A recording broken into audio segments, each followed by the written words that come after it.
The funniest nickname I've ever seen was Matthew Franklin. They called him Man Dude. Not Matt, Michael. Yeah, his older brother, Mike June. They called him Man Dude because whenever he would get frustrated, he would go, Man Dude. Oh, yeah. So, again, Man Dude. it's like, Man Dude. Why they call him Man Dude? Coach Heinrich was a motherfucker. Them hands went on the hips. Man Dude. I said, oh, it's clicking. It was literally a daily exchange. It was Coach Heinrich because Coach Heinrich was a motherfucker. Coach Heinrich would go, get on out here, Man Dude. And then he would go, Man Dude. And then run out there. It was so funny. It almost didn't seem real. Coach Heinrich was hilarious. He could tell some jokes. He told 𝐕𝘂𝐻𝗵, he told him that he was so ashy that he looked like he'd been walking through a volcano. And I about crawled on the ground.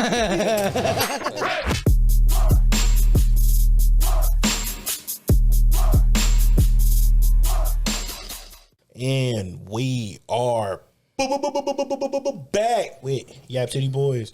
It's your boy JP. Boy, Austin France. And we got a special guest today. Conway County's very own Kenny Gibbons, a.k.a.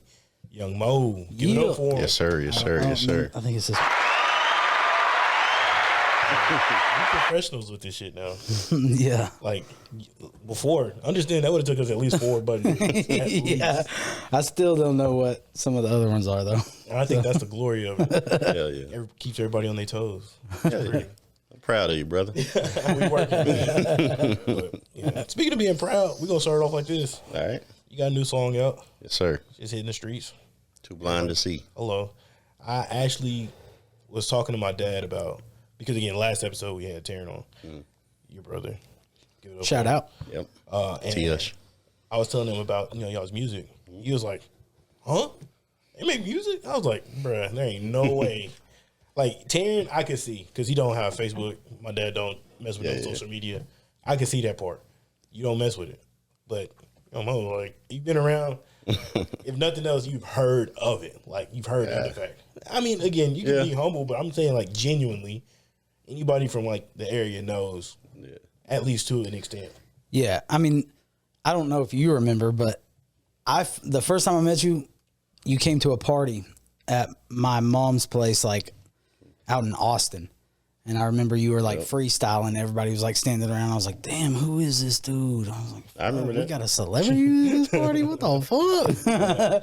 I remember that. No, because I had just got back from Alabama. That's why I remember that. It was a long time ago. If I'm not mistaken, that might have been when 𝓲 invited me out. Probably. And because he had recorded a verse for me to a song way earlier. When he was in Florida. 𝗲? Yeah. Oh shit. Oh, Yeah.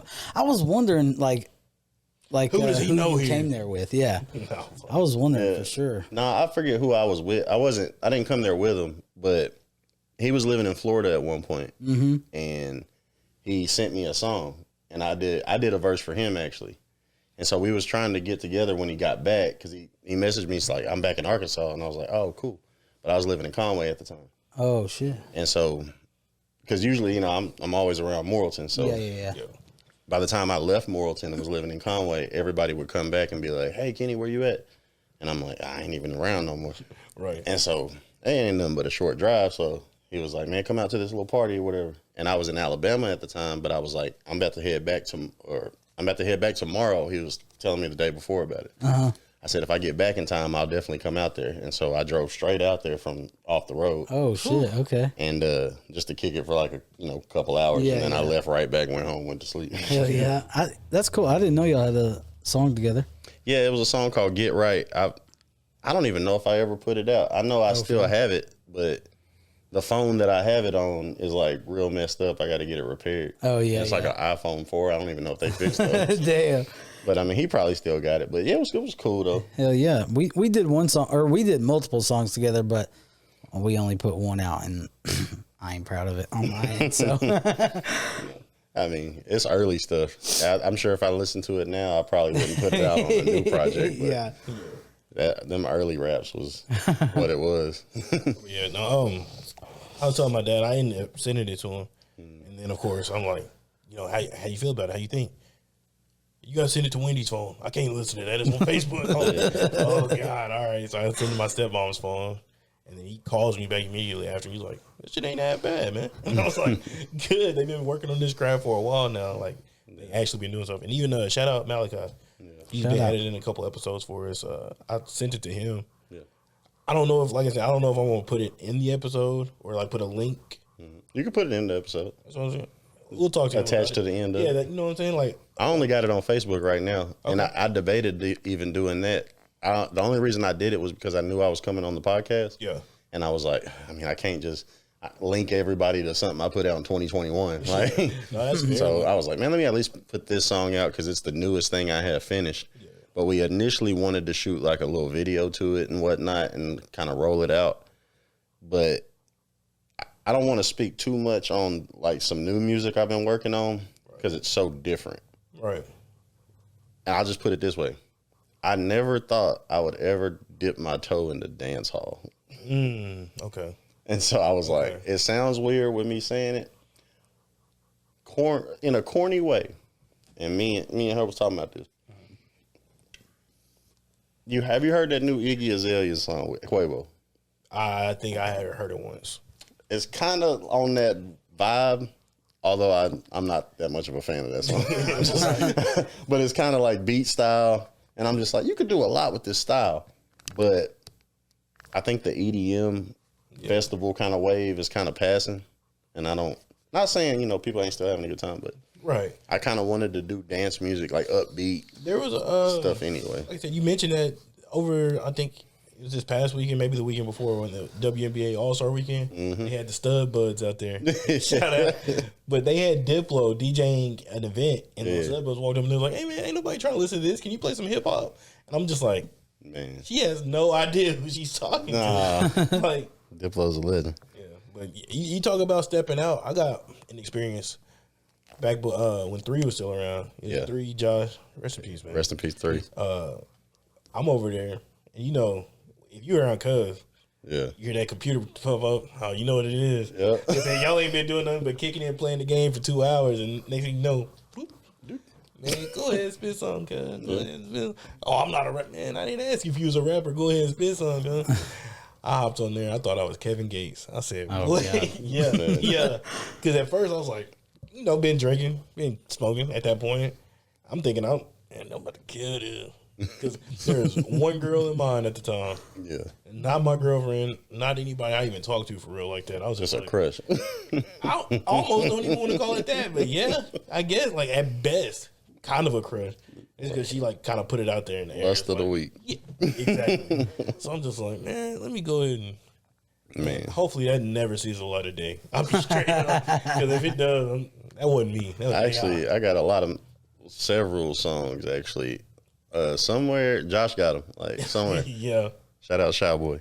He got them somewhere on a computer, and it's me, him, and 𝓲. We set up from, like, overnight, like 9 p.m. to, like, 5 in the morning, just recording songs. Just because, we used to get on SoundClick, and you could download all these free beats.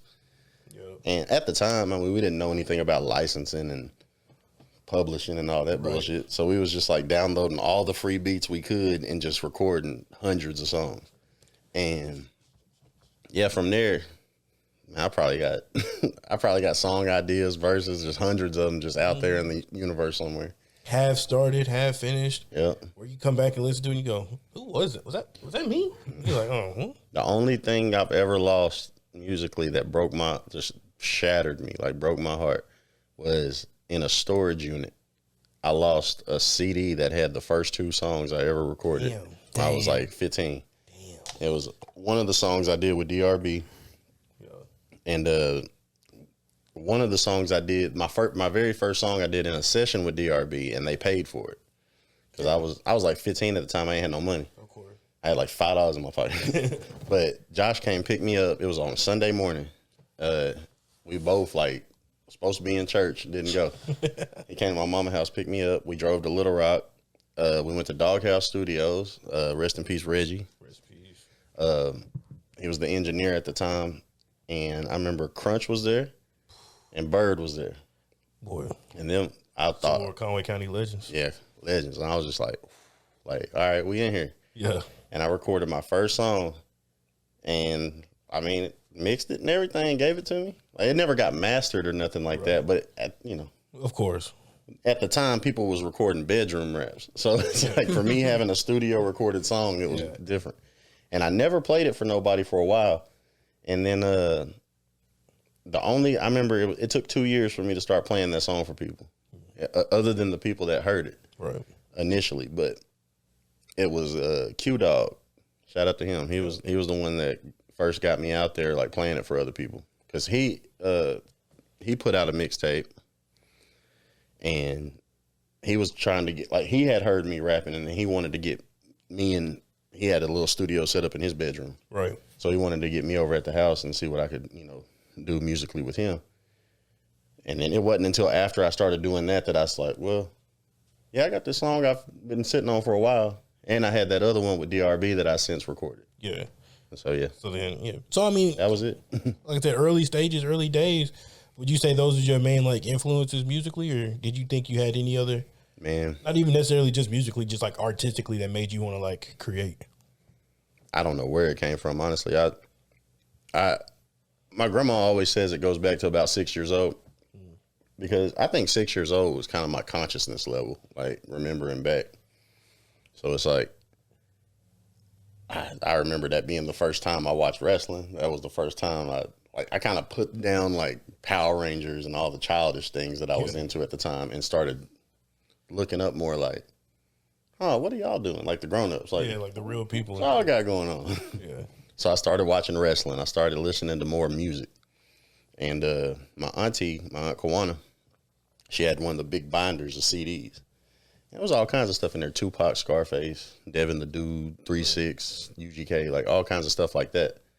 And so that was kind of my early influences, like in hip-hop, was a lot of Houston and Memphis, like Southern rap. Not really so much Atlanta early on. I would say a lot of people do go back to Outkast. I didn't really hear Outkast till way later. Right. And my dad, we listened to, he'd have me on the weekends, and so he would be taking me home on Sundays, and we would catch Sunday Night Old School on Power 92. Mm-hmm. So my dad was into all the, like, older, like the rap that I wasn't about to do, like Rakim and that boom bap. And I went to the park after dark.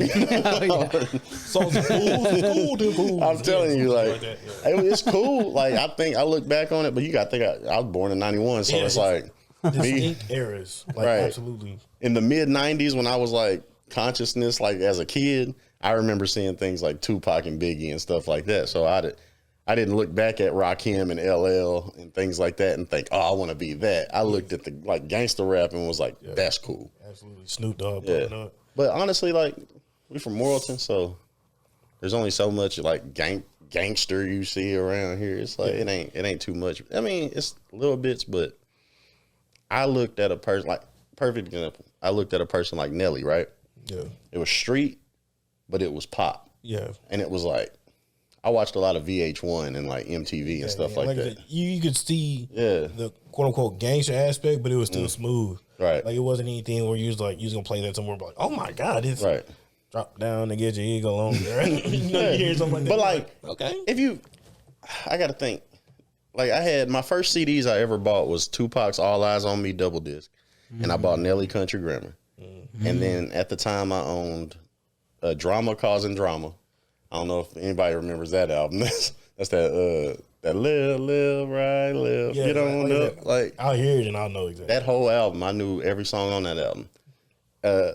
And Destiny's Child, Writing on the Wall. That first album. But it was back when you could get they had a little cardboard insert in the magazines. And so my mom got like 12 CDs out of there, and she told me to pick 4 of them out.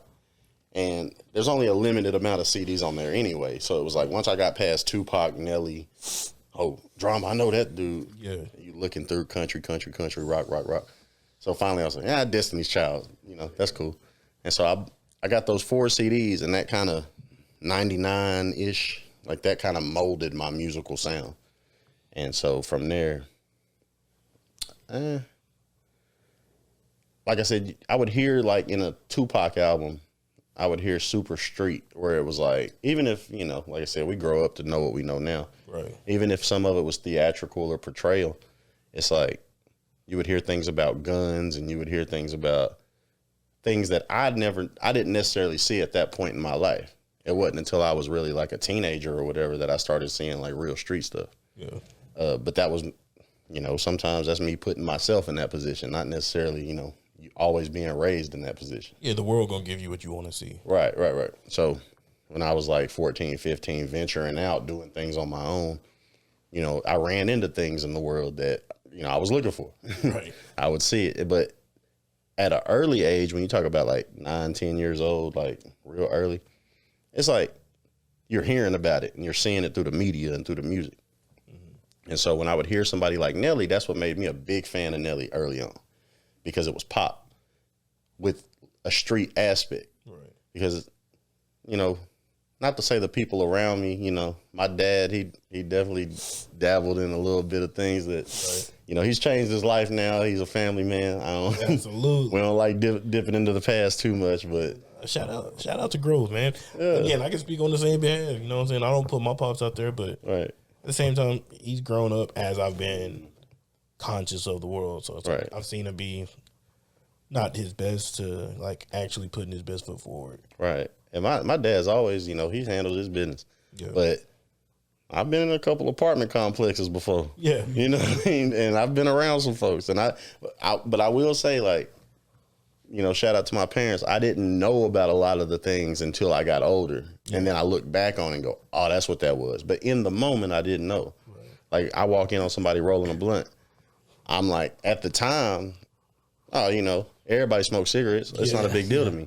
But later on, I think back, I was wondering why y'all had to make y'all own cigarettes. You know what I mean? Like, how come you kind of like covering every time I was trying to see what's going on, man? Like, bro, like, I said, why'd you jump and put that magazine in you? So, I mean, again, speaking from experience, this is the same shit over here. I mean, I think it's just a small town, but at the same time, it's similar families. Yeah. I mean, obviously for us, Right. we grew up together. Like, Right.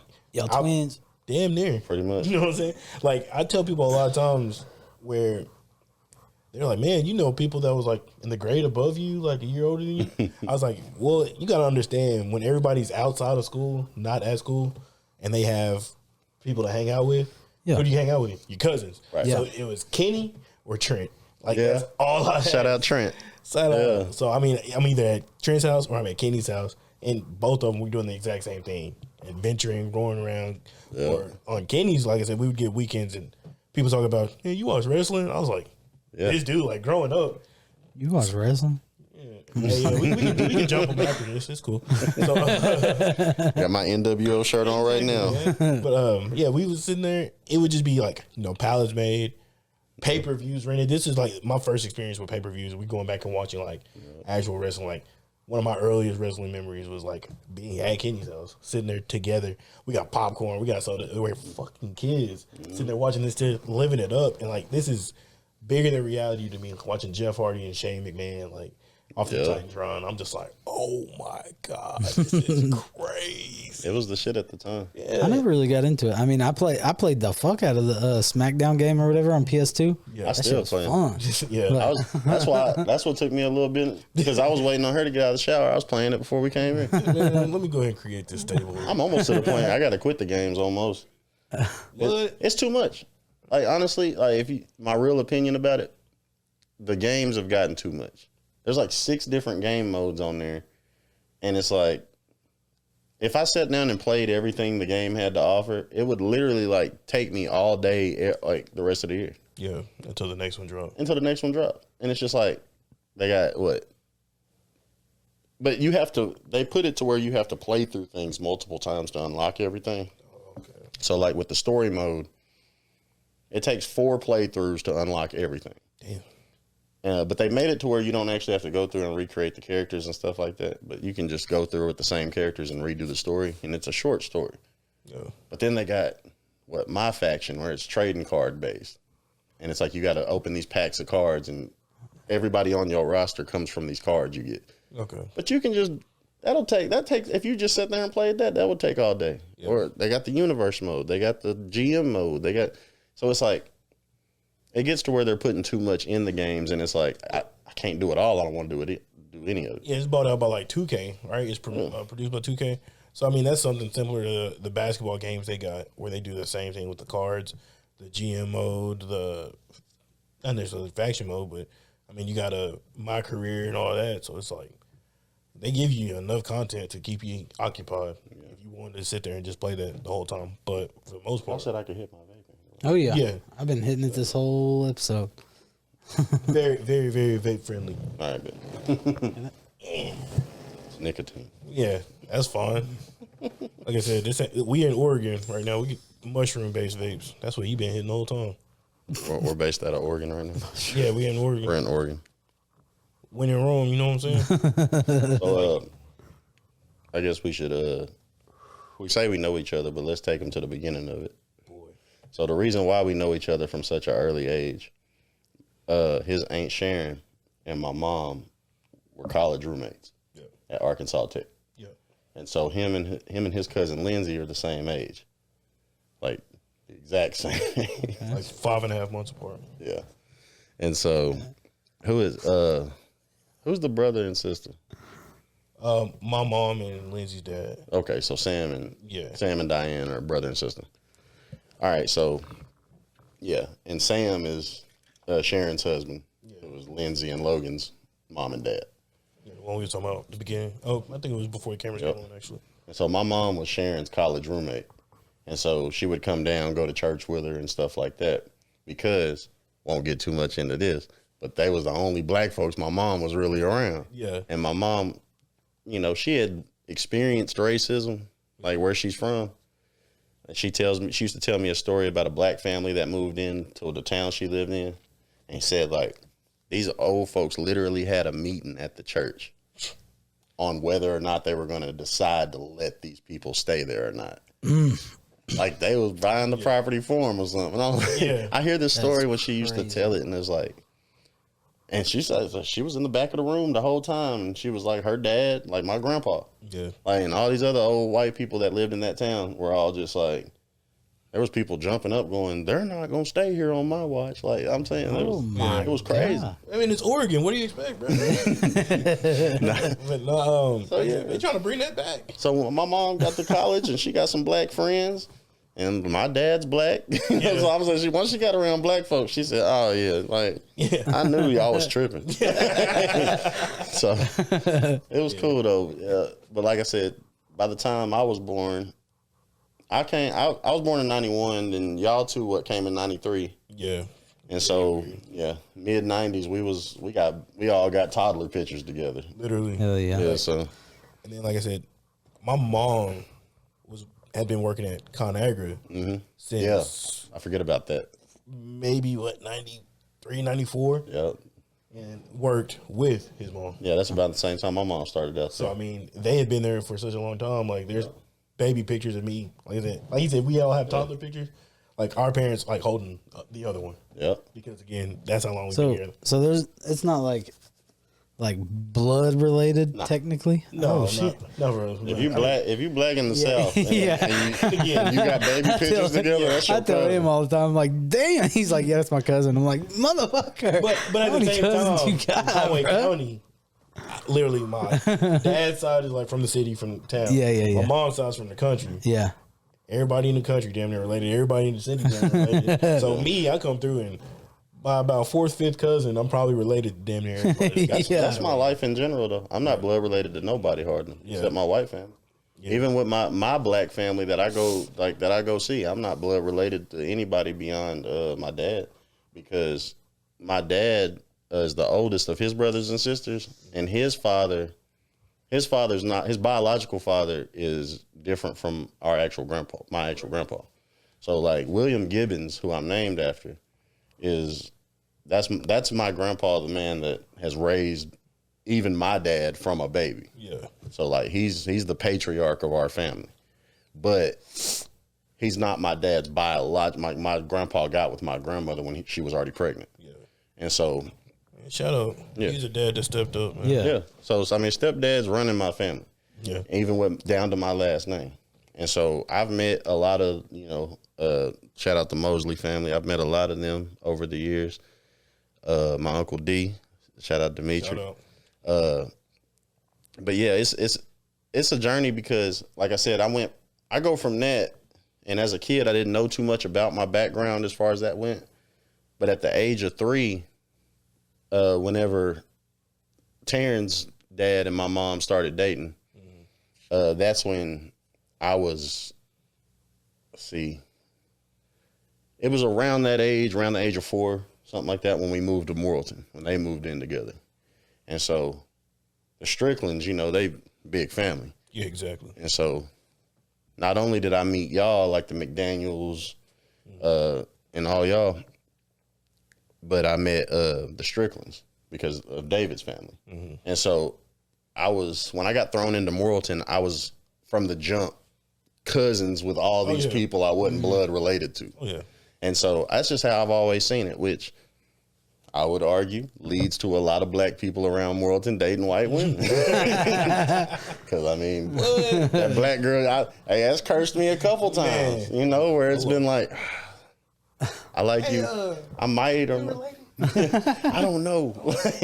I know I'm not blood related to nobody, but I don't want to make it weird. Exactly. So it's weird. It's like you get a black girl with a crush on you. It's just like, hey, it's not you, but it's not you.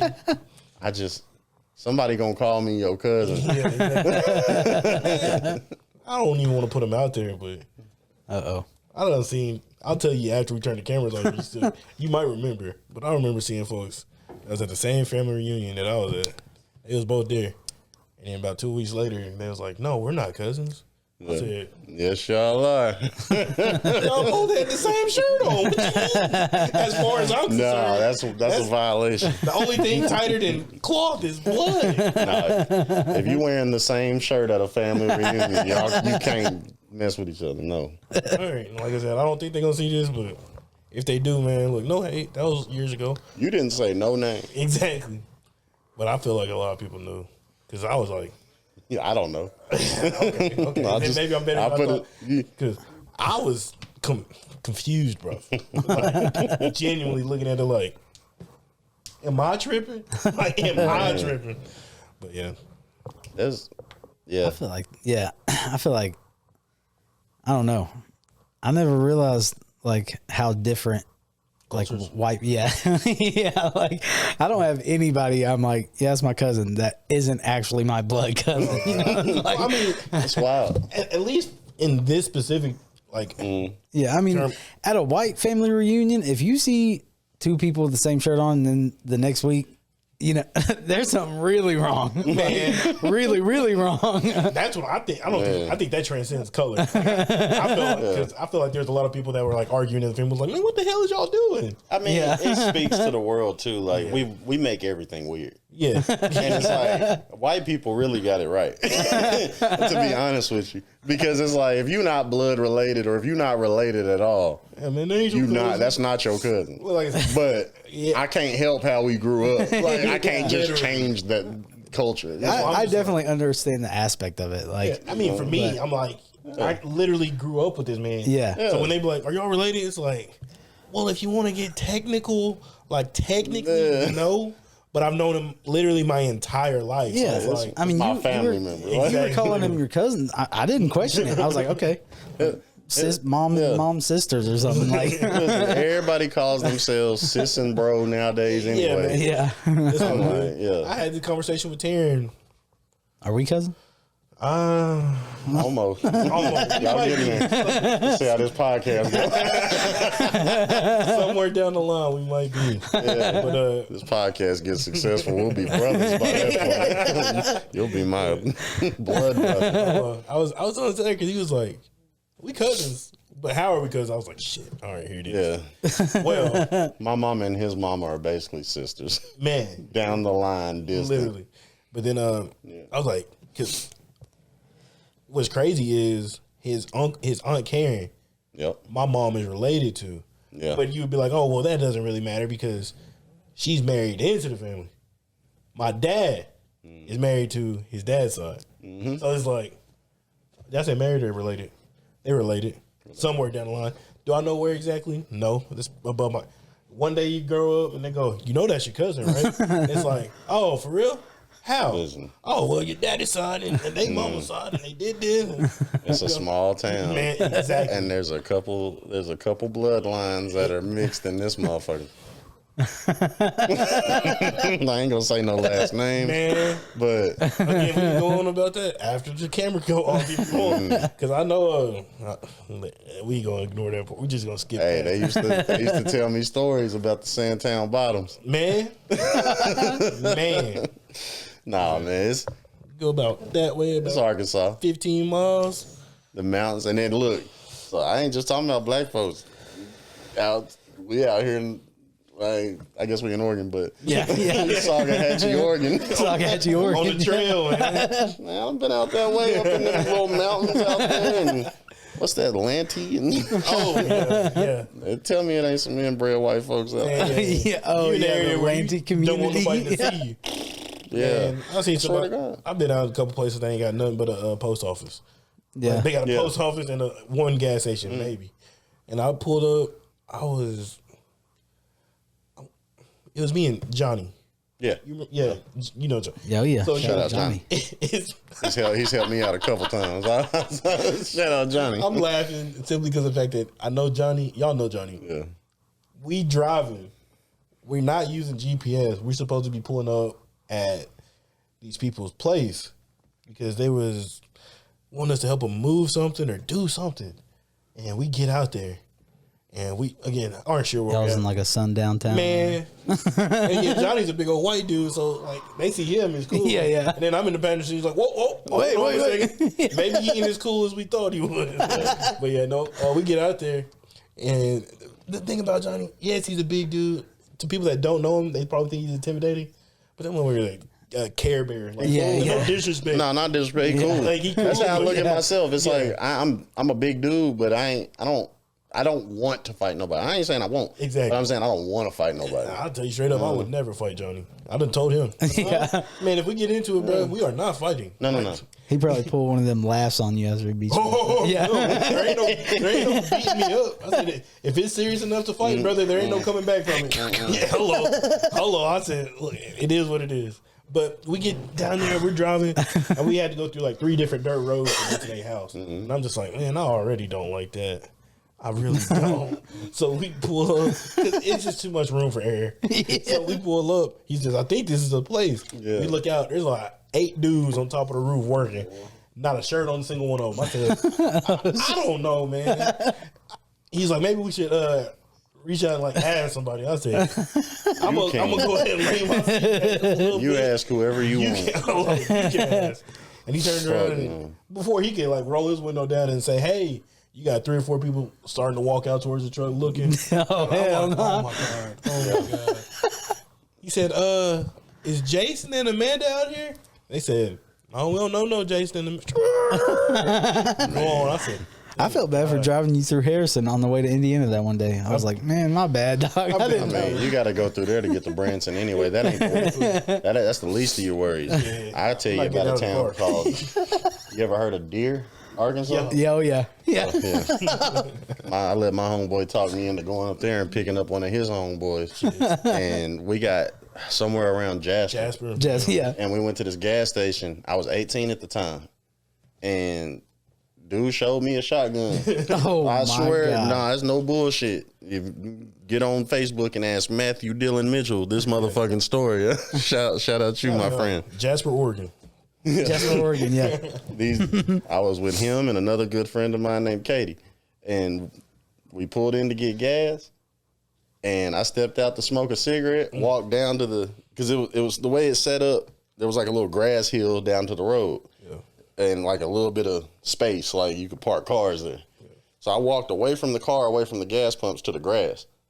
And I was it's like 8, it's just after dark. It's probably like 8 o'clock at night. And I had like a little half a cigarette in my ear. And so I'm smoking this cigarette and I'm walking back to the car as Dylan's coming out from paying for gas. And I hear this dude go, you better get that boy back where he come from. Oh, my God. And me being 18 at the time, I was buck. I was like, Oh, yeah, fuck ready. he say? Yeah. Like, who the fuck you talking to? And then Numbers this how country we was at the time, or how country of a place we was in. This dude still had a gun rack. He had a On the back windshield? in the windshield. Oh, my God. He had a single cab, and he had a gun rack with a shotgun hanging up in that motherfucker, like a little rifle or something. I didn't know. That is crazy. I didn't get that good of a look at it. I assumed it was a shotgun. Yeah. I didn't see exactly what the brand or nothing was, but Job complete. he grabbed a handle of that motherfucker, and he's like, "Fuck you say to me," and I said, "I didn't say nothing." Nothing. You were 18? That's I was 18. Yeah, we was That's 18. wild. Because I remember it was at a time where me and Dylan was kicking it a lot, and it was right before we graduated because we got into some trouble, and his dad, it was kind of like a. Damn. Hey, man. His dad was kind of like, we got in some trouble, and it was like, well, in order for you, I will get you out of this, but you got to stop hanging out with Kenny. Because I was a bit of a troublemaker. I'm not going to front. But I feel like people were a little harsh on me at times. Yeah. But, you know, it is what it is now. Since we here talking about being harsh on Kenny, you want to talk about prom? Oh, you ain't got to. I'm just fucking around. I will. We can clear the air. Man. That's a funny story. No, I started thinking about beta conventions. You tell the story from your point of view. Man, genuinely, like I said, my point of view, I seen Kenny at prom. I was like, hey, what up, fam? Like it always is. Good, cool. He said, man, I'm about to go out to the car for a minute, blah, blah, blah, blah, blah. I said, okay, cool. Not thinking anything bad. He sitting there kicking it, you know. Everybody getting down. Uh-oh. That don't look good. Next thing I know, Kenny still ain't came back in. I go, man, maybe he has something to do. So by the end of the night, small town, small world. Man, did y'all hear about what happened to Kenny? I said, oh, shit. Know what happened. And I'm just hearing word of mouth from everybody else until I eventually get in contact with him and talk to him about it. And I'm just like, bro. Like, I can't be mad at you. Tell us what happened. I'm going to let him tell it because he actually has the details. I'm going to be all over the place. He's just going to be correcting me. No, that's why I wanted to hear from your point of view. Because I didn't get, like I said, until I talked to you about it, I didn't actually get anything concrete. I was just getting all kinds of crazy ass like ghost stories. Those people talking about I was arrested in the parking lot. Exactly. That's what I'm saying. Like, that's the main thing. They was like, yeah, you got arrested in the parking lot. Some folks said I had a gun. Like, it was a lot. I want to know the real story. I got caught with a 6-pack of beer. Yeah, hello. You see what I'm saying? They dumped it out in front of me, and then put the empty bottles back in my car and said, "We can't throw this away on school grounds. You'll have to throw this away off school grounds." Yeah, that's a boy. Pull out they gonna arrest you for an open container. Boy, my motherfucking lip was up. I was like, huh? And it wasn't even mine. I never threw anybody under the bus. I just claimed it. I mean, it was my car. It was my fuck up, but. It was actually, I took my cousin, same cousin situation, I guess. Not really my blood, but my homeboy, I'll say that. I ain't gonna say anything. Hey, here come the bus if you want to throw them out there. Nah, it's not because of that. It's because they got other things going on that I don't want to. That's fair. It's associated. We'll throw some things out about these folks one day, but yeah, right now I'm friends with a lot of people, and some folks need to. We'll see where they stand with me before I talk about them publicly. But we all cool. I ain't gonna say we ain't all cool. Right. They just going through situations right now. But they were older than me at the time. They had graduated a couple years before me, and they were, I've done things around the hometown. I don't do them anymore, Right. I ain't going to act like I was this big drug dealer or nothing like that. But I was like, I sold a little weed, but mostly just to get free smoke. Yeah. Sell 3 quarters and make a quarter. It's like, hell, you ain't got to pay for it. Easy. Hello. But I never, there was times I made money. There was times I did it just for the weed. But that led me to meeting a lot of people. Right. And so early on, when you had people you would front zips from and shit like that, at the time of prom, we had went and done all the prom out to eat stuff, me and my date and whoever else we was going out with. And it was about 5 o'clock, 5:30 or whatever. I had just enough time to take them to the liquor store and then drop them off in Conway. But one of them bought a little 6-pack of the mini Coronas that you put in the margaritas because they was like making pictures of drinks or whatever and inviting me to this party. They left the mini Coronas in my, because there was so much alcohol, they had it like basically under the seat, and it was such a small package. And so they got everything and forgot that, and then my car got flashlighted at prom, and yeah, they picked my lock on my door, unlocked my car, and it was the mini bottles? Yeah, it was like little 7-ounce Coronitas. I'm not bullshitting, bro. That's crazy. Welcome to being black. How you feeling? I'm sorry. I'm sorry. No, I didn't get arrested or nothing. They dumped the alcohol out, put the bottles back in my car, told me I had to throw it. They pointed me to a parking lot off school grounds to go throw it away at. And they said, we'll just deal with this on Monday. And so over some alcohol that wasn't even mine, that I just kind of had to claim because I would have been throwing somebody else under the bus. Right. They suspended me, for 2 weeks and stopped me from going to Orlando. Yeah. And because I had just won a Beta Club office. Oh yeah, state office. Yeah. I was the state vice president. Dang. And so this shit happened. That happened in January. Then prom happened at the end of April. And so then I got suspended for 2 weeks. They suspended me for 10 days. And I had to do mandatory alcohol counseling to get back in school. Yeah. And holy shit. Yeah, and they told me I couldn't compete at nationals. So I didn't get to go to the beta trip in Orlando. Damn. And so it was crazy. But I still got to go to everything else, like the leadership conference in South Carolina. And like there was a whole bunch of shit I got to go to. And so in Louisville, I got to go to that one. Mm-hmm. That was crazy. Yep.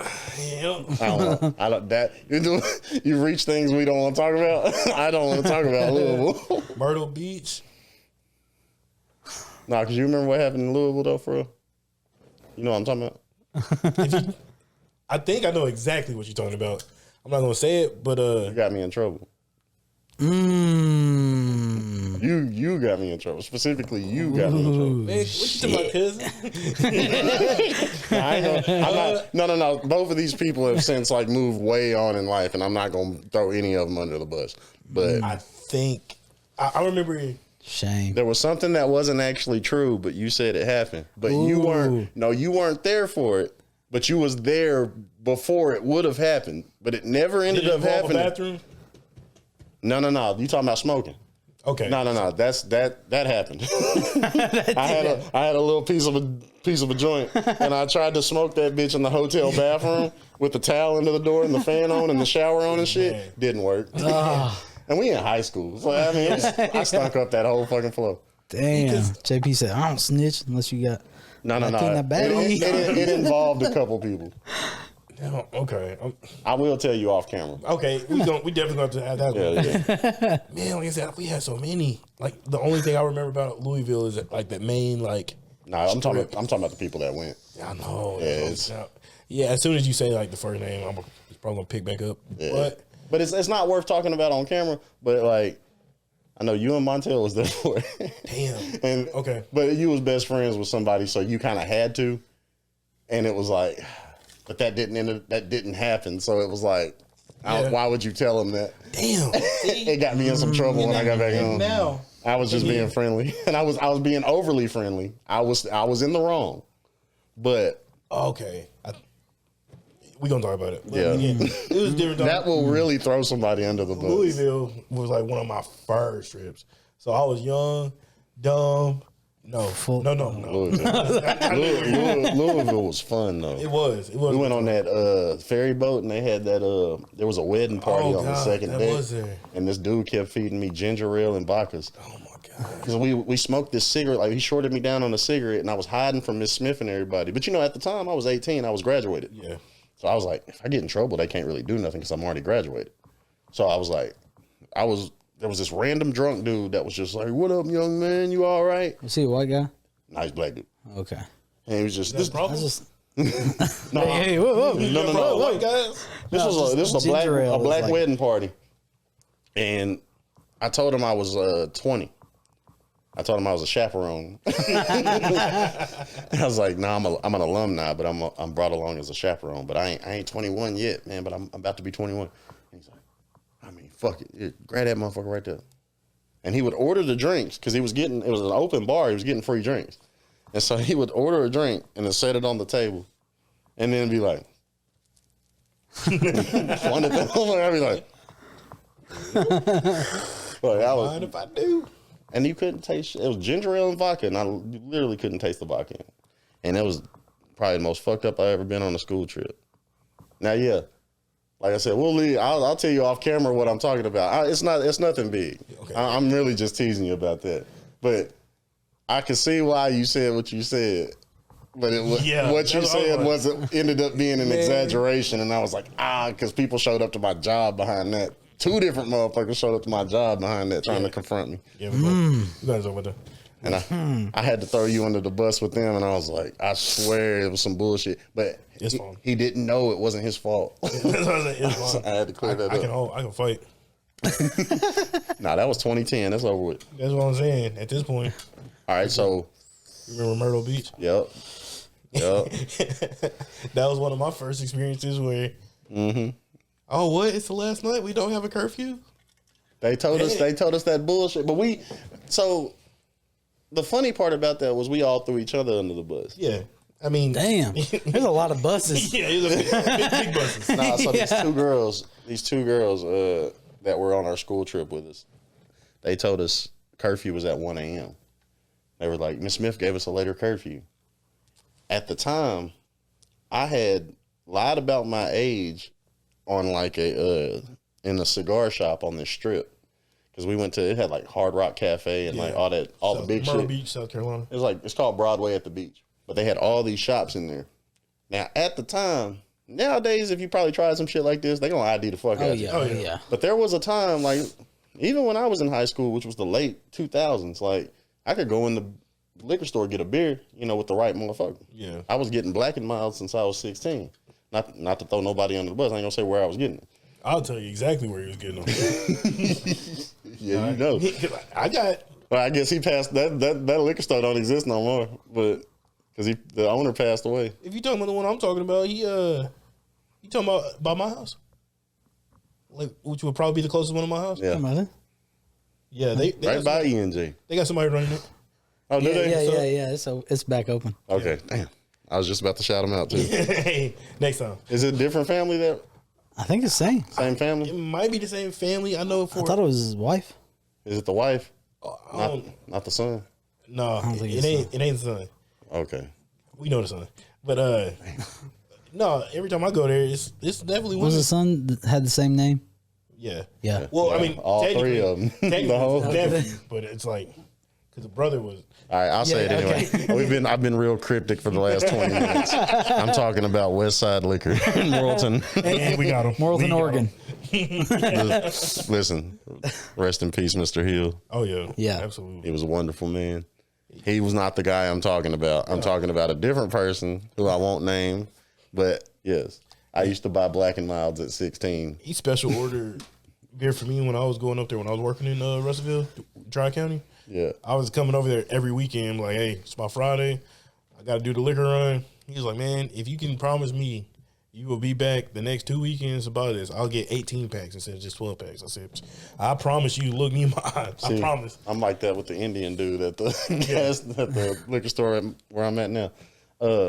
So I'm getting off topic, but yeah. That's what we do here. So yeah. I got this cigar from a cigar shop in this expensive little strip.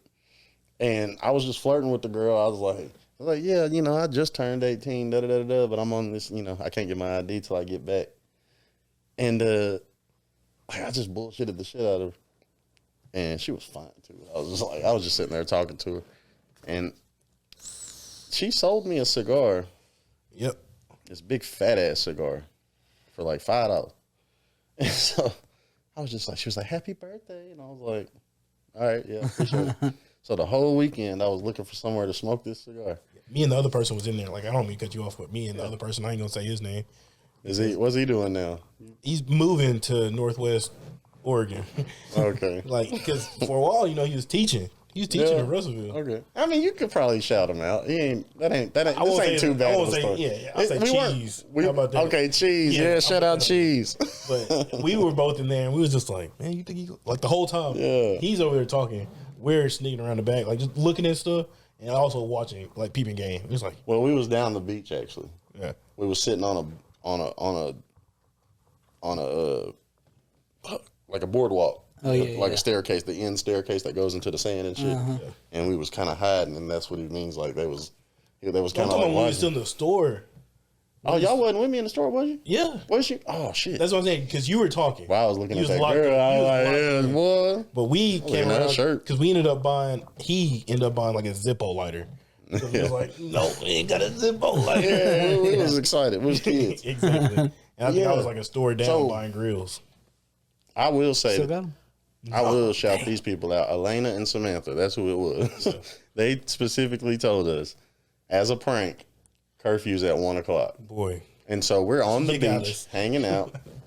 Now we're down a couple hotel lengths down. Like we're down a good little, probably quarter mile down the beach. Yeah. We're smoking this cigar. And it's just like, not even no weed or nothing. Just, we're passing around a legit like cigar. Yeah, yeah. And I'm telling them like, cause I've been through this shit with Black and Milds and shit. I'm like, don't inhale it. Just blow the smoke out. Just blow it out. Yeah. I got it. And I'm like, we're passing it around. Yeah. Oh, it was terrible. So and then we see our English teacher walking down the beach. It's windy, stormy, waves fucking crashing, and she's just staring out into the ocean. And the entire time we're sitting there like ain't no way. That ain't her. Surely not. Is that Miss Smith? Yeah. Fuck, that looks like Miss Smith. He's like, nah, we can't. It's because literally it's just a woman in a white linen shirt and hair just blowing in the wind. And she's just like trying to hold her hair out of her face, and she's looking out into the ocean. I'm just like, I look at them, I'm like, shit, she thinks we drowned. That's the only thing I could think of was she thinks we drowned. Oh, man. And I said, y'all, come on. And so we take off running towards her, and we're like, Miss Smith, what's up? Like, nonchalant. Yeah. Where have you been? Where have you three been? And we was like, curfew's not till 1, ain't it? We still got time to get back. Yeah. Curfew was at midnight. Look. Oh. And like, that's what they told. Everyone said curfew was at 1 o'clock. Listen, this is my fault. Like, I told them 1 o'clock because that's what I was told. Who told you that? Elena and Samantha. Honk, honk. I was like, because at the time, because there was another conversation I had with both of them before that. So the fact that they did that was like, you really could have got me caught. Oh, yeah.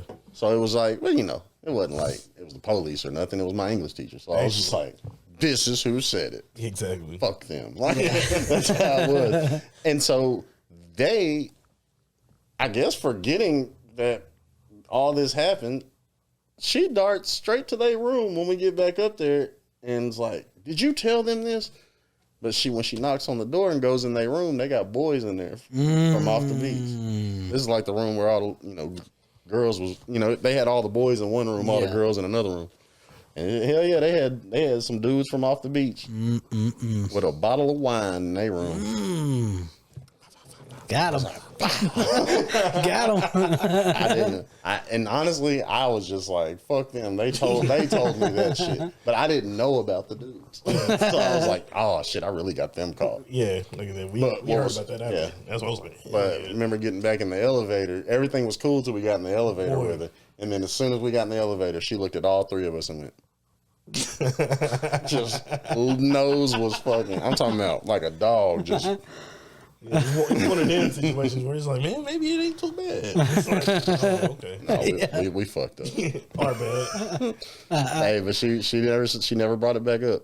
No, shout out. She was a real one. Shout out Linda Smith. Shout out Miss Smith. I don't think she ever said anything about the cigar smoke either.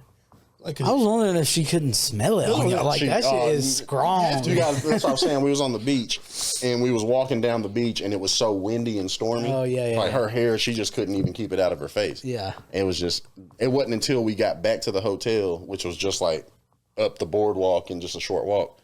Once we got into the elevator, that's when she like, y'all motherfuckers. Yeah, Like, pretty good. it was like getting caught drinking by an adult. Like, That's why I said that was one of those cousin moments. Like that was literally my first experience like smoking anything. Yeah. Because like all right, now me guys, the bad influence once again. Like I This said, is how you do it. Yeah. pretty much. It's like for me and Cheese, we both was like, okay, got it. Don't inhale. Yeah. the bad influence, Kenny. Once again. But I mean, it's stuff that we was gonna run into regardless. Yeah. Because me and Cheese went to Tech. Is that the nickname or? Yeah. Okay. No, it's on his birth certificate. Cheese. I'm like, That's what they call. because when you said that, I was like, okay, maybe his name's like Jack. Nah, a lot of it's football nicknames. Yeah. Like when we talk about folks, but yeah, you never know what people are doing professionally, and it's like I don't want something to go out there about you smoking a cigar at 16. Like, What was your football nickname? Big Dog. No, it was not. Daddy-O. No, it fucking was not. Bring out the big hurt. No. Yeah. Mine was awful. Yeah, you told me. I didn't. hey, Mark! I never had. Get your ass out there. I never had a nickname myself. The only time I had a nickname was a joke, and I'll say me and dude almost fought about it, but I was only mad because it was hot that day.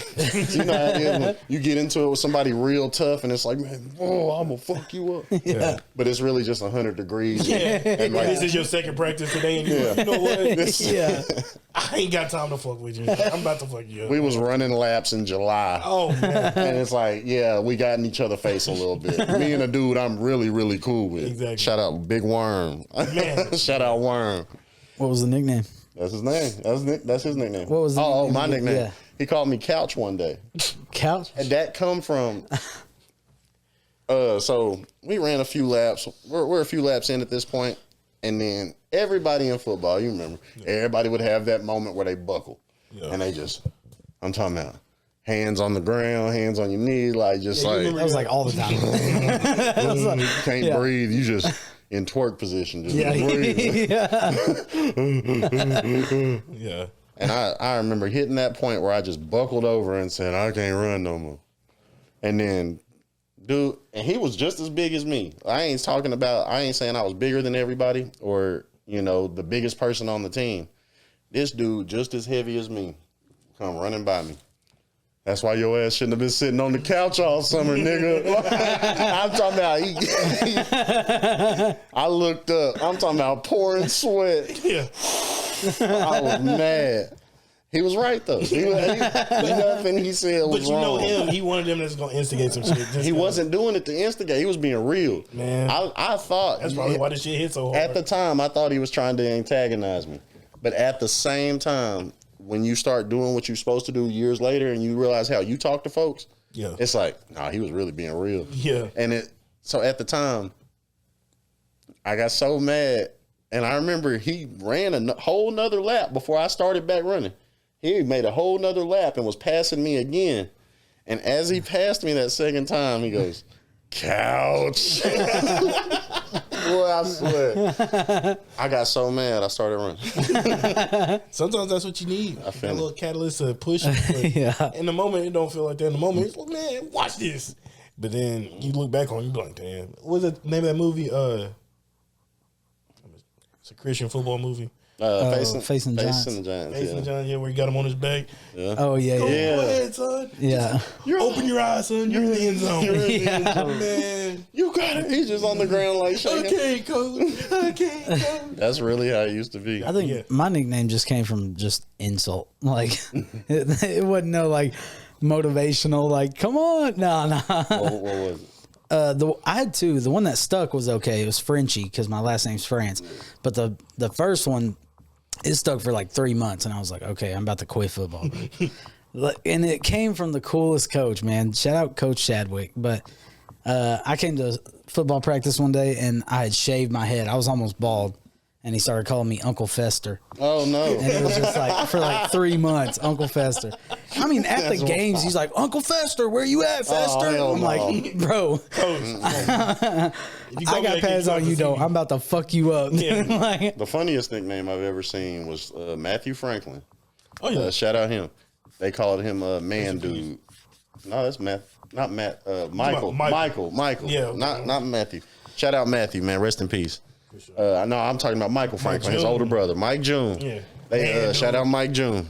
They called him Man Dude, and that's the funniest thing I'd ever heard at that time because it was because whenever he would get frustrated, he would go, Man Dude. oh, yeah. Again, Man, dude. it's funny. He was a year older than him. He was a year older than me. Yeah. So I'm coming in after my freshman year. I'm coming in the summer practices. I'm practicing with these guys, playing against them. And I'm seeing him. I'm like, man, dude, why they call him man, dude? Coach Heinrich was a motherfucker. Them hands went on the hip. Man, dude. I said, oh, it's clicking. I get That's it. funny. I get it. It was literally, it was literally a daily exchange. It was Coach Heinrich because Coach Heinrich was a motherfucker. Coach Heinrich would go, get on out here, man, dude, and then he would go, man, dude, and then run out there. It was so funny. It almost didn't seem real. Yeah. Coach Heinrich was hilarious because he wasn't my position coach, Nah, he was so he was cool. always getting on to somebody else. He was cool. I ain't gonna lie, Coach Heinrich was cool. I remember watching him and Tryon go back and forth. Yeah, he could tell some jokes. He told Jermaine Evans. He told him that he was so ashy that he looked like he'd been walking through a volcano. And I about crawled on the ground. Hey, shout out, man. That's what you gonna get. But Yeah, man. Football was a time. it definitely was. I definitely quit my senior year. It was awful for me. I wanted to. I should have. I couldn't do it no more. Well, no, because he bumped me to second string because I had a summer job. Yeah. And then I got into it with him. And then because I yelled at him, he was like, really wouldn't budge. Then it's like he had a point to prove. Yeah. And so everybody else, like, I tried to apologize to a lot of the guys and was like, I'm sorry. Like, I know we all stuck it out since like 5th grade, but Literally. at this point, like my senior year and you bumping me to fucking second string, like, because they gave me a list of workouts. I had to, so during the month of July, we ended our practices at 1 p.m. I had to leave at 12:30 to make it to work by 1 p.m. because I had a little summer job. It was 1 day a week I had to leave work early. And so I'm talking about I missed 30 minutes of practice in like the post-game huddle. Yeah. Man, when I tell you, Coach gave me this list of workouts that was fucking ridiculous. I'm talking about like 800 up downs, 800 bear crawls, 800 tire flips. Yeah. Like, he gave me every workout on the book. Like, there was like 8 of them, honestly, times 800. That's crazy. Yeah. So yeah, it was like, Man, I can't even think. Yeah. It was tired. No, maybe it was just 4 of them. But it was times 2, so it was like. I remember when we went to Yeah. Myrtle Beach, you had a list that you had brought with us. Mm-hmm. It's like, yeah, here's some summer workouts. I said, They was always giving me, because I was a big dude, so they was always giving me these extra workouts to get me in extra shape. And so I never did all the workouts, but I tried. No. And so up until the point before I quit, he gave me this monstrous list of workouts and wanted me to stay like an extra hour every day and work on it. But the list that he gave me was like, I can't finish. Like, it was Monday. I was like, I can't finish all this by Friday. yeah. And he goes, well, if you can't finish it, you ain't gonna start. And I looked at, I said, if I don't start on Friday, I quit. Straight And up. he goes, well, you do what you have to do then. And I said, well, I will do what I have to do. That's when I yelled at him. I stormed out of that field house. I never looked back. Yeah. And I had several people that whole week telling me to come back.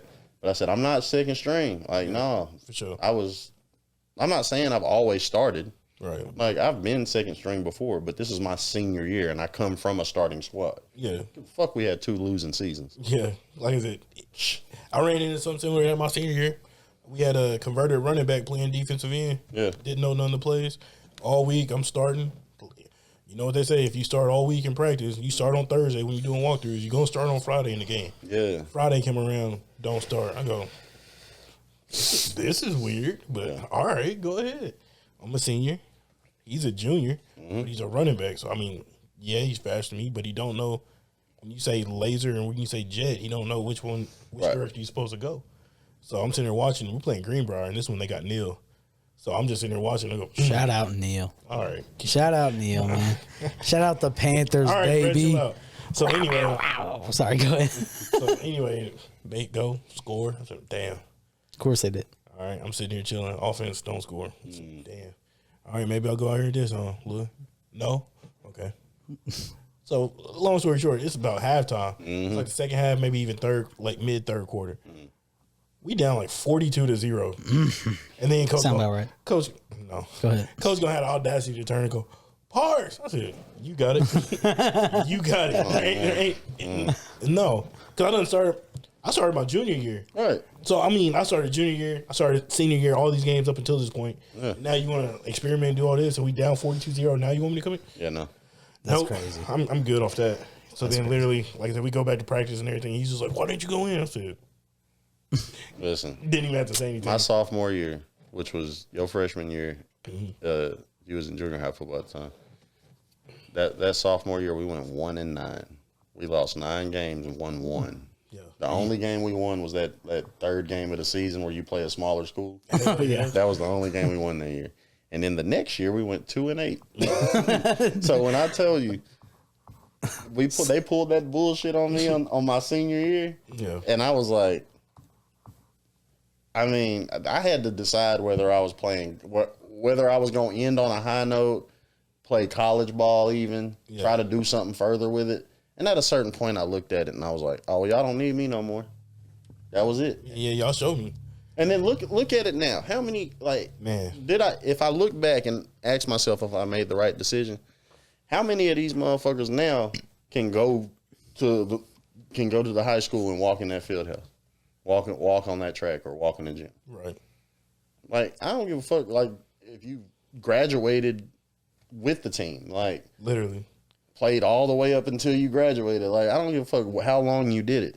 How many of y'all can go back to that school and walk up in there and be just let in? Yeah. Like, hell no. Us had a quick workout real quick or something like Every that. one of us gonna get stopped at the door. Well, like I said, I can think of, at least when we came through, 1, maybe 2 people. But realistically, it gets to a point where it's like, yeah, that credit's gone, bro. Like, we don't, and I can only say that because they still got the same head coach from my senior year. Right. And again, I still couldn't go in there. I could see him at Mexican restaurant. He'd be like, man, it's been forever. But I'm almost willing to bet he wouldn't like remember my first name at this point. Man, I'm just Nobody remember me for sure. at a certain point. It's like it's good to talk about because that's where we met. Was during that point in our lives. Yeah. But it's like, man, I think about so much shit I've done in the last close to 15 years of adulthood, Exactly. and I'm just like, boy, that trumps that 4 or 5 years. Yeah. Like the amount of shit I did in that 4 or 5 years stands out in my memory, but the amount of shit I've done over the last 10 to 15 years is crazy. Significantly more. But yeah, man, like, I guess if we just talking about music or whatever, like during that whole time where we was like, I was in high school just trying to figure it out. I knew I liked music, but I didn't know whether I was gonna pursue that as a career or. But once I got on stage doing Beta Club, I did theater. Right. You know, I did shit like that. So I knew I wanted to be on stage. But even to this day, it's like, I don't even know what I want to do on stage. I don't really care if it's one thing. I know I can rap, but it's like, everybody can rap. Yeah, like entertaining the masses. Right. I can't rap. It's just, I know I can get on stage and I don't tremble. I'm not scared. I'm just like, I can talk to everybody. There could be 50,000 people and I would have the same energy as if it's like 20 people. Right. I've done shows for 5 children. Like I've done shows where it's a club full of people. You know, it's like I've never done a 50,000 crowd. I'm not going to jump out the window and say, oh, I would do this, I would do that. I said Humble that king. once. Let me go back. I'm working on it. I'll get Let me dial it back. I'm like, I know, it's because I'm like, goals are just different. I never really had a goal to be great as far as in the eyes of other people. I was just like, if I could help other people achieve their goals, great. Yeah. And if your goal is to find good music, let me give you some good music. You know, if you're like, man, I really want somebody that makes good music to put something good out. I ain't heard nothing just dope in a while. I hope you hear some of my music and go, that's what I've been like. Yeah, that's the kind of shit I've been waiting to hear. And so it's like, that's helping somebody. That's like giving somebody some motivation. I think of how I feel when I hear a good song. I rarely download a song or play something over and over. It's usually a joke song nowadays if I get into something, or just something creative. But it's very rare that a serious song ends up on my playlist or something I feel like I have to listen to over and over. There's a Lil Rock rapper named 𝗏𝓏 that I bump a lot of his shit because he's the only one I feel like puts out constant new shit, where I'm like, every song I feel like I have to learn it. You know what I mean? Because it's dope. I want people to feel that way about my music. Same way I used to feel about like people like Nelly, or when I got older, I got into an artist named 𝓲 and Tech9 and, you know, shit like that. It's like, it got to where it's like everything's so creative, I would sit down and dissect it. Right. And, you know, Lil Wayne used to have some dope shit that I would bump in the ride. You know what I mean? Like, he was good radio music. For sure. Riding down the street, Gucci, good radio music. But no. I'm talking about the mixtape shit. Okay, yeah. I'm talking about swing my dough. Hold on. Yeah, Morrilton, Conway County was a good time. Well, we used to put in some work around here. Morrilton, Oregon. Oh, yeah, you're right. Yeah, we used to do some work around here. Yeah, that's why they call it the trail, baby. Yeah. But usually at this point of the podcast, like I said, I know it don't feel like it, but we moving. Okay. We try to get to a point where we let our guests give some inspirational speech. It doesn't necessarily have to be brush your teeth and listen to your parents. But, I mean, literally, what, if nothing else, would you want the viewers, the listeners, to walk away from this podcast, like, learning about you or from you? Man, at the end of the day, ain't nobody perfect. Ain't nobody, I don't have the blueprint for somebody else to live their life. Right. Like, I take care of my family, and that's always what it's been about. Like, if my wife looks at me and says, what are we going to do today? And I say something, and that's what we go do, I feel accomplished. Like, I don't give a fuck what anyone else does with anything else I say. Honestly, it's just like, if my kids listen to me, if my wife, you know, listens to me, if I listen to my wife, you know what I mean? Like, yeah, you had me over here for a minute. No, it ain't no weird shit, but it's just like, me and her listen to each other. Like, you know, if my kids listen to me and like my daughter doesn't have to do everything I say or take my advice like word for word either. She's living her life. But it's like, you know, if I tell her to stop doing something, you're going to stop doing it. Yeah. And if you stop doing it, I feel successful. But as far as another motherfucker, like, I don't, you know, do what you do. Live your life. Be yourself at the end of the day. There have been times, I ain't never going to say, like, I've always been myself. There have been times where I've been somebody I wasn't proud of, or I felt like I was being somebody that somebody else wanted me to be, or I felt like I had to maneuver in a way that pleased a certain crowd of people.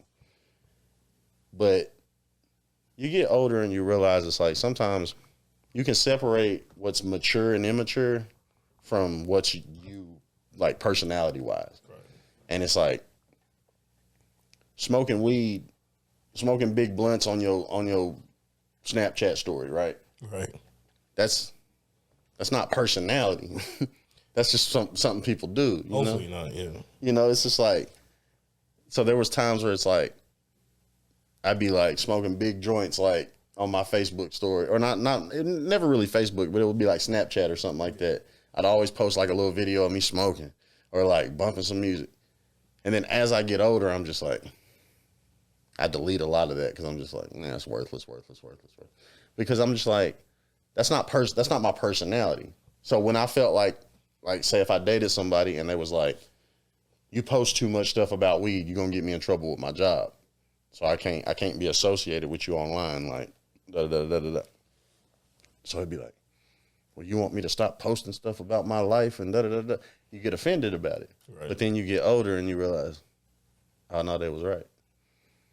And then I was like, it ain't got nothing to do with that. It's just perception. Brother, why is it 2:30 p.m. on a Monday? Yeah. And everybody at work and you riding around smoking a big fat blunt. Like, it makes you look at shit a little bit different. Yeah, it makes you look almost childish. Where it's just like, it's gross, bro. Go make some money. Like, go do something with your life.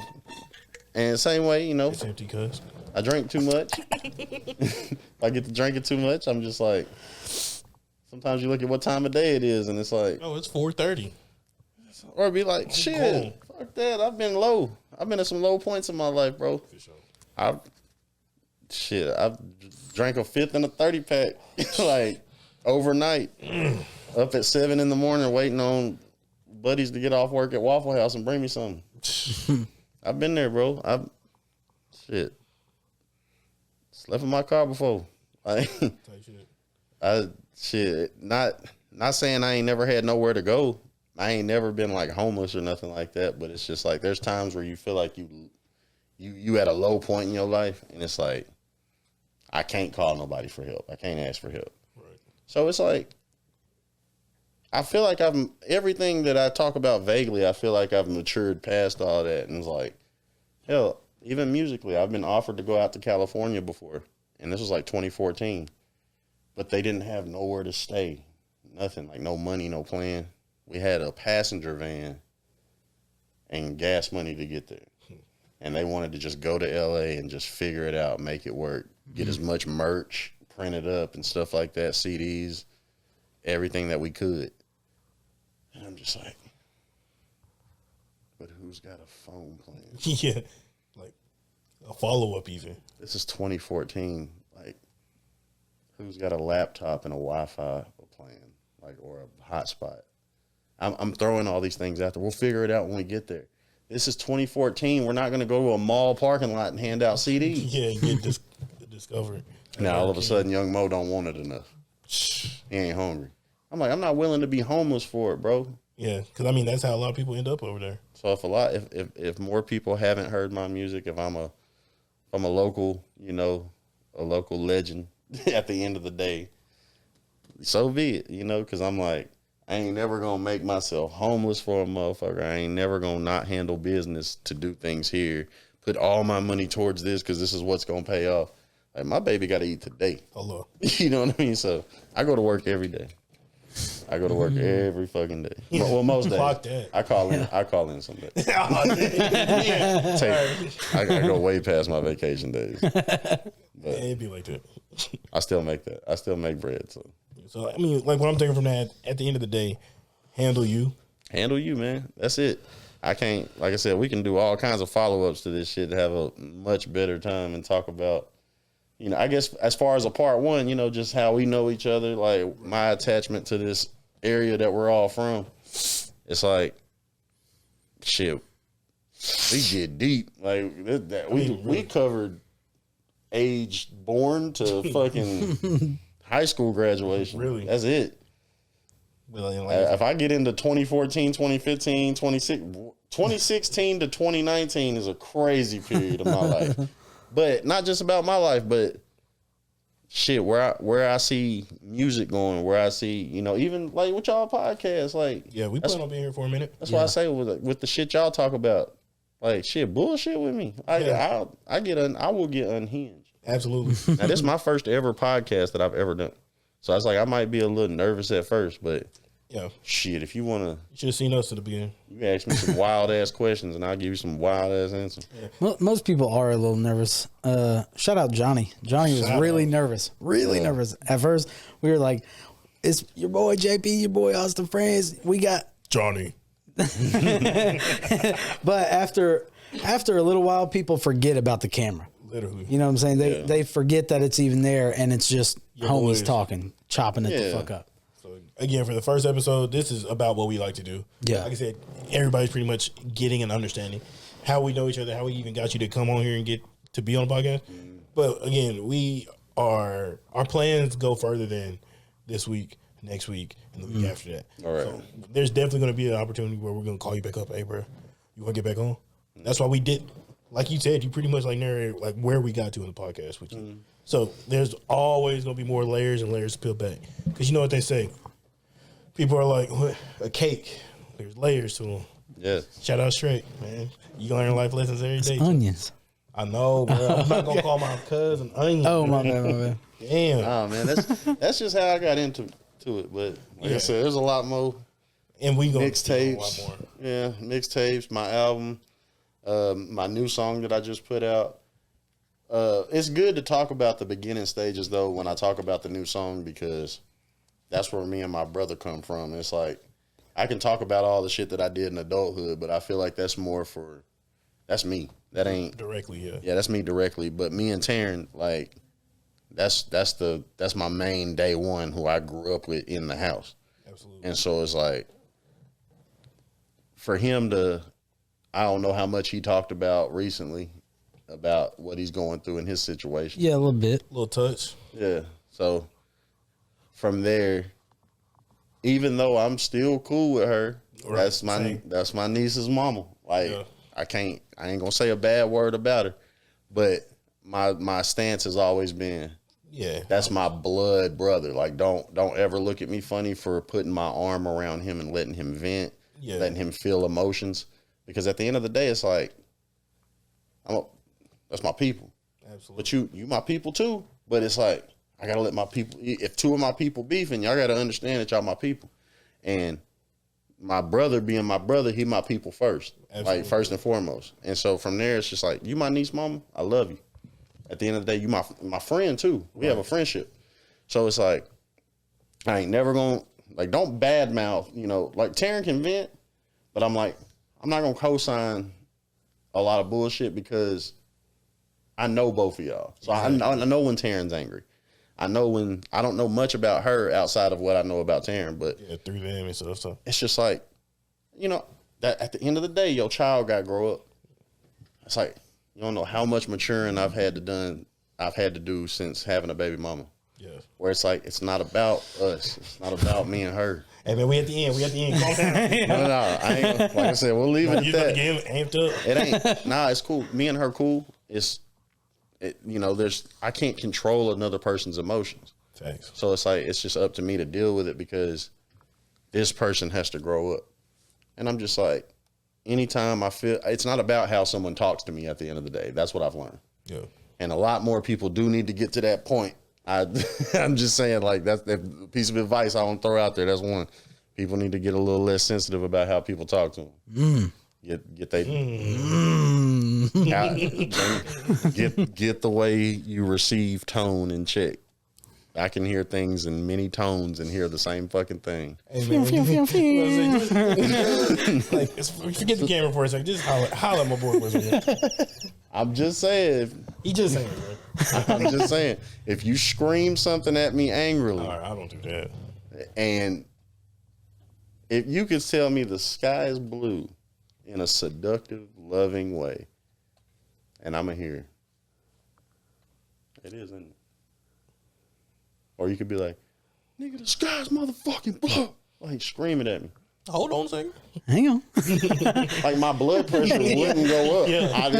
I heard what you said. That's tough. I'm just like, why'd you scream that? Yeah, that's growth for sure. It's a wild thing to scream. Yeah. But it's just like, some people, they only hear the tone that you speak to. Oh, fuck, I love you. Now you got to fight. Right. Perfect example. I saw a YouTube video where this white dude was going around telling black people, my neighbor. Oh, yeah. And he was just, my neighbor. And all these black people jumped, what the fuck you say? I heard what you said. Even this black woman was like, you said the N-word. I heard you. I heard it from your mouth.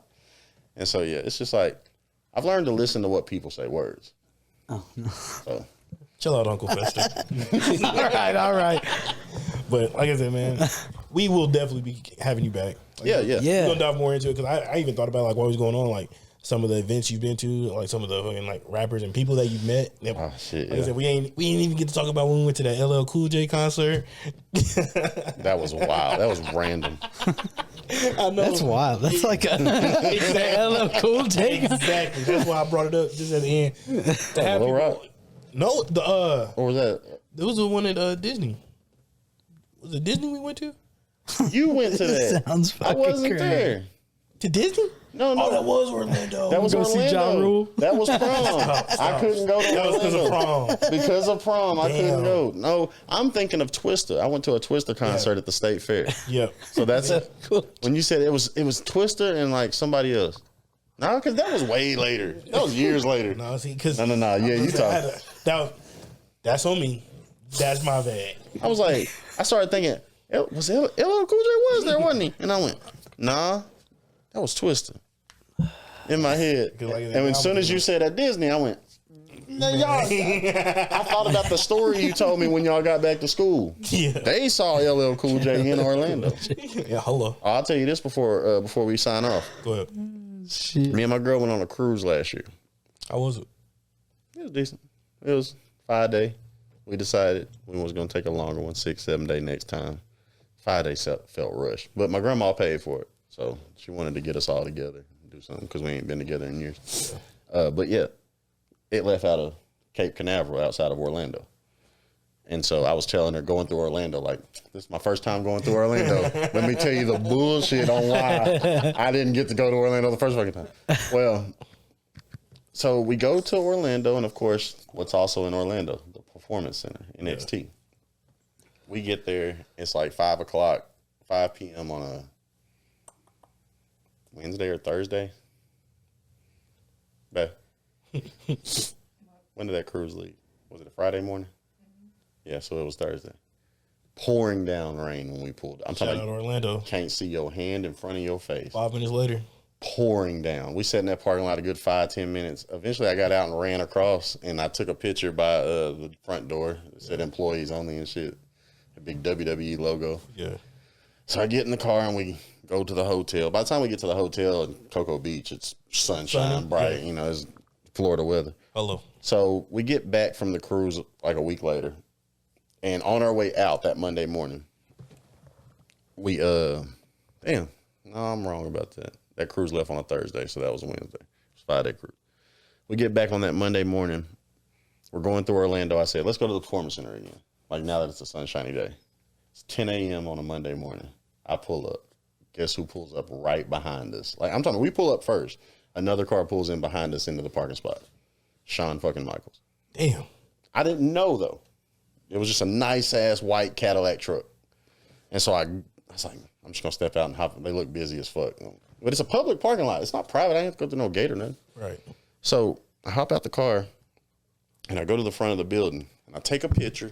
Shit, my bad. I take a picture of the building and I'm standing there. And some like wrestler or somebody walks past and I ain't recognize him. And I just, I shook hands with him and I was like, yeah, you work here? And he was just like, oh, yeah, I work here. And I was like, My name's Chuck right. Williams. No, it wasn't necessary. This was honestly like, it had to have been a trainer or something like, or somebody didn't know. It didn't feel embarrassing not to know him. Yeah, they probably a referee right now or something like that. If that, maybe even a ring person, just a setup guy or something. But this security guard comes out and I think, all right, I'm about to leave. And he walked up to me and he shakes my hand and he's just like, hey man, how you doing? I look like an older Asian man. And I was just like, yeah, I was just leaving. I just wanted to come by and get a picture. I just got back from a cruise. And so, I'm about to head back out of state. So I wanted to stop by and get a picture because I'm a big fan. And he was like, no, it's cool. Take as many pictures as you want. I just come in to escort Mr. Michaels in. What? I'm You like, talking about the sexy boy? Shawn Michaels? Yeah. And I'm like, you don't think he'd let me get a picture, would you? He goes, probably not, honestly, man. And then he walks away for a second, and then he walks back. He goes, I am going to have to ask you to at least get in your car for a minute. He doesn't want any fans out here when he comes in. Boy, I'm the only motherfucker in the parking lot. What you mean, fans? Yeah, you mean Fan? Like singular fan? Shawn Michaels, through a middleman, told me to get the fuck back in my car so he could comfortably walk into the building. Where else he's going to have to hit you to? I got on my video game and I whooped his ass. And I changed all of his outfits to my characters. And I said, you know what? I'm the sexy boy now. Fuck you. So that is my story of how I almost met Shawn Michaels. At least you got a story out of it. I'll put it like that. But at the same time, it's like, bro. Tell you something, I got thousands of them. But like I said, this is my first day on the internet and in the media doing this sort of work. Boom, boom. So we can get into other shit down the line. We definitely will. Another Sunday or something. So again, man, we have you. We appreciate you. We love you. You know, you're part of the fam now. I love you too, brother. Man, it's good to see you again. Yeah, I love you too. Yeah. Fuck it. Mr. France. Hey, we family now. Yeah, Call him by his nickname, bro. No. But again, it's been another episode of Yap City. Yeah. Like, sub, comment. Actually, go ahead and leave some comments on this video on some people y'all think we should have on future episodes. Yeah. Or some topics that y'all think we might need to talk about. Let us know how your family reunion and all that goes. Yeah, if you ever met anybody that you visited. we could talk about some shit. Compare growing up differently. Yeah, like I said, look at the bio. If you want to get in touch with Young Mo, Kenny, Yeah. like I said, he responds to all his messages. All of them. I don't get that many of them, so you will 100% get a response from them. But again, man, we like you. We even love you. We appreciate you. Yap City. We out. Out.